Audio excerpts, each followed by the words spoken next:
کہ آسمان بنانے والا اللہ، کائنات کو پیدا کرنے والا اللہ، اب اللہ نے زمین پر کیسے پتھر بنائے؟ کوئی سنگی مرمر ہے، کوئی ماربل کا کام کرتا ہے، کوئی جو ہے نا ڈیزائن بنانے کا کام کرتا ہے، کچھ گھر کے رنگ و رونق بنانے میں استعمال ہوتا ہے. اب اللہ نے یہ پتھر کا مٹیریل کہاں سے لے کر آیا؟ ذرا غور کریں، یہ اللہ نے اپنی قدرت سے پیدا کیا. اللہ جس چیز کا ارادہ کرتا ہے وہ چیز وجود میں آ جاتی ہے. اللہ نے کائنات کا ارادہ کیا، پوری کائنات کو تخلیق کر دیا بغیر کسی ذریعے کے، بغیر کسی مٹیریل کے. اس کو کہتے ہیں اللہ، اس کو کہتے ہیں خالق کائنات. میرے محترم ساتھیوں، اپنے رب کو پہچانے. اللہ نے جب پہاڑوں کا سلسلہ شروع کیا، اللہ نے ارادہ کیا پوری کائنات پر، پوری زمین پر پہاڑوں کو کیلوں کی مانند گھاڑ دیا. اللہ نے جب ہواؤں کے نظام کو شروع کیا، پیدا کرنا چاہا، کیسے ہواؤں کو پیدا کیا. ہوا ایسی اللہ نے مخلوق بنائی، دیکھنے میں نظر نہیں آتی. نظر آتی کسی کو؟ نہیں نظر آتی. جتنی اسپیڈ میں، جس رفتار سے ہوا چلے، کسی کو نظر نہیں آتی. یہ ایسی مخلوق اللہ نے پیدا کیا. میرے محترم ساتھیوں، یہ ہواؤں کو کون چلاتا ہے؟ اللہ چلاتا ہے. یہ ہوائیں انسان کو کیسی راحت، گرمی کا موسم میں ٹھنڈی ٹھنڈی جب ہوا چلتی ہے، انسان کو کیسے لطف آتا ہے، کیسے مزہ آتا ہے، کیسے انسان کو سکون ملتا ہے. لیکن اسی ہواؤں کو جب میرا رب بے لگام کر دیتا ہے، یہی ہوائیں جو ہے نا بڑے بڑے سائن بورڈوں کو گرا دیتی ہے، بڑے بڑے عمارتوں کو گرا دیتی ہے، پتہ نہیں کیا سے کیا اڑا کے آسمانوں پر لے جاتی ہے. قوم عاد، قوم سمود پر اسی ہواؤں کو اللہ نے بے لگام کیا. اتنے بڑے بڑے قد، 120 فٹ تو انسان کا قد ہوا کرتا تھا، 6 ہاتھ لمبا تو اس کا ہاتھ ہوا کرتا تھا. اسی ہواؤں کو جب اللہ نے بے لگام کیا، یہی ہوائیں چلی، اس پوری قوم کو، لوگوں کو اٹھا کے آسمانوں پہ لے گئی. ہوا نے یوں گھمایا، آپس میں سر ٹکرائے.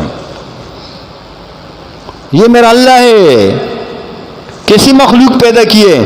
جب وہ اس کو بے لگام کرتا ہے، اس کو آرڈر کرتا ہے، وہ بڑے بڑے درختوں کو جڑوں سمیت زمین سے نکال کے ہوائیں لے جاتی ہے. اس بات کا یقین بن جائے کہ کس کے قبضے قدرت میں ہیں. یہ ہواؤں کو کون چلا رہا ہے، ہواؤں کو پیدا کون کر رہا ہے؟ یہ میرا اللہ کر رہا ہے. آسمان سے بارش کون برساتا ہے؟ کبھی موٹی بارش، کبھی باریک آتی ہے، کبھی بوندا باندی کی شکل میں، کبھی تیز رفتار کی شکل میں. میرے ساتھیوں غور کریں، ہم یہ کون ہے؟ خدا کی قسم اللہ بادل کا محتاج نہیں ہے. قوم شعیب نے منتخب کیا.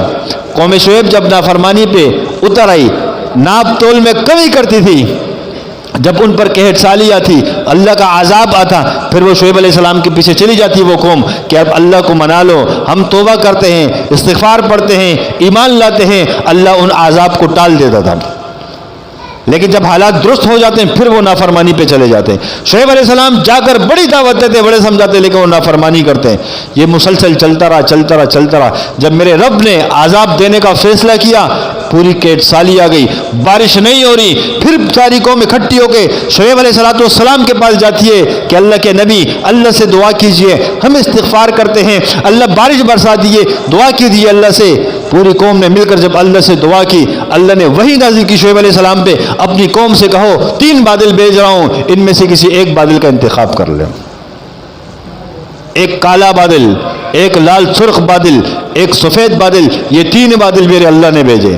قوم شعیب تو بڑی سیاਣੀ قوم تھی، سمجھدار قوم تھی، تجارت والی قوم تھی، کاروباری قوم تھی.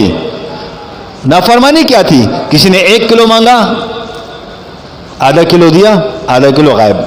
ناپ تول میں کمی، دکھاتے اور تھے، دیتے اور تھے. اس طرح ان کے کارنامے تھے. جب اللہ نے فیصلہ کیا، جب 3 بادل آئے تو سمجھدار قوم تھی، سوچنے لگی سفید بادل تو ایویں ہی ہوتا ہے، اس میں پانی نہیں ہوتا. یہ کالا بادل جب آتا ہے نا تو اس کے اندر بارش ہوتی ہے، پانی ہی ہوتا ہے.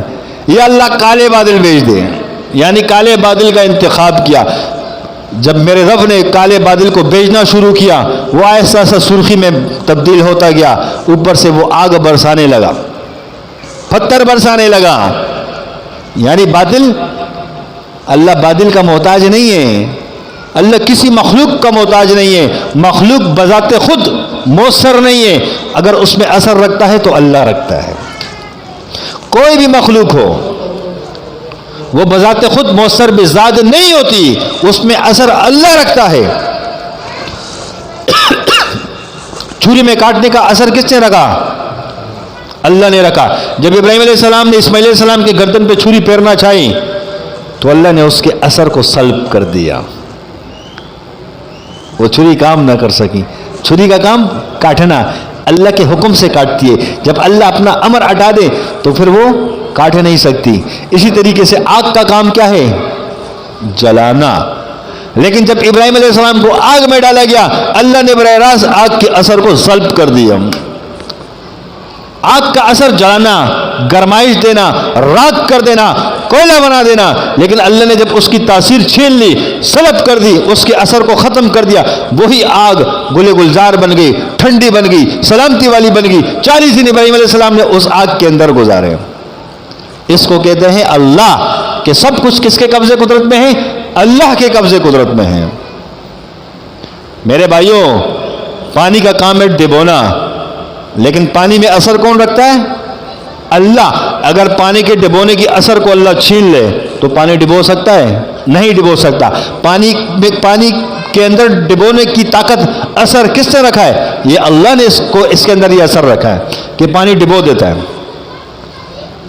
میرے محترم ساتھیوں، جب موسیٰ علیہ السلام پیچھے 12 قبیلے چلتے ہوئے جا رہے ہیں، اسی وہی پانی ہے جو ڈبونے کا کام کرتا ہے. جب اللہ کا امر اس پانی پر آیا، اس دریا پر آیا، اس سمندر پر آیا، اس کے اندر 12 راستے بن گئے. موسیٰ علیہ السلام اپنی قوم کے ساتھ پار ہو گئے. جب فرعون اور فرعون کی فوج آئی، وہ پانی پھر آپس میں مل گیا، اس کی پورے لشکر کو ڈبو کے رکھ دیا، غرق کر دیا. میرے محترم ساتھیوں، لا الہ الا اللہ اس کو کہتے ہیں کہ اسی بات کا یقین بن جائے. آج ہمارے کلمے اتنا کمزور ہے کہ ہم نے تو کلمہ پڑھ لیا جیسے ہم نے نعوذ باللہ اپنے رب پر احسان کر دیا. ہمیں پتہ نہیں کلمے کا مقصد کیا ہے. کلمے کے نیچے زندگی گزارنے کس کو کہتے ہیں؟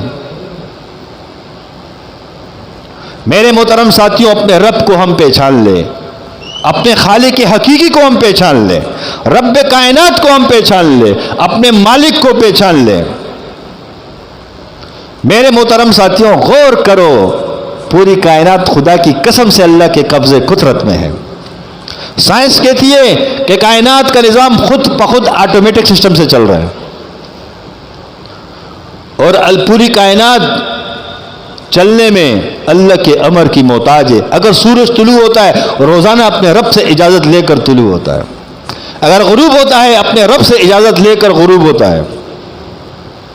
رات آتی ہے اپنے رب سے اجازت لے کر آتی ہے، دن آتا ہے اپنے رب سے اجازت لے کر آتا ہے. ایسا نہیں ہے کہ اللہ نے پوری کائنات کو بنا دیا اور چھوڑ دیا کہ آٹومیٹک سسٹم پہ چلتا رہی. نہیں، ایسے نہیں ہے. اس کے پیچھے کوئی نگرانی کر رہا ہے، اس کے پیچھے کسی کی طاقت ہے، اس کے پیچھے کسی کا امر ہے، اس کے پیچھے کسی کی قدرت ہے کہ پوری کائنات، اتنی بڑی کائنات، میں نے مثال دی کہ ایک آسمان کو کوئی کراس نہیں کر سکتا. جن کی کتنی رفتار ہے، جن آسمان کو کراس نہیں کر سکتا. سورج کی کتنی رفتار ہے روشنی کی، وہ اس آسمان کو کراس نہیں کر سکتی. فرشتے کی کتنی تیز رفتار ہے، فرشتہ اس آسمان کو چیر کے باہر نکل نہیں سکتا.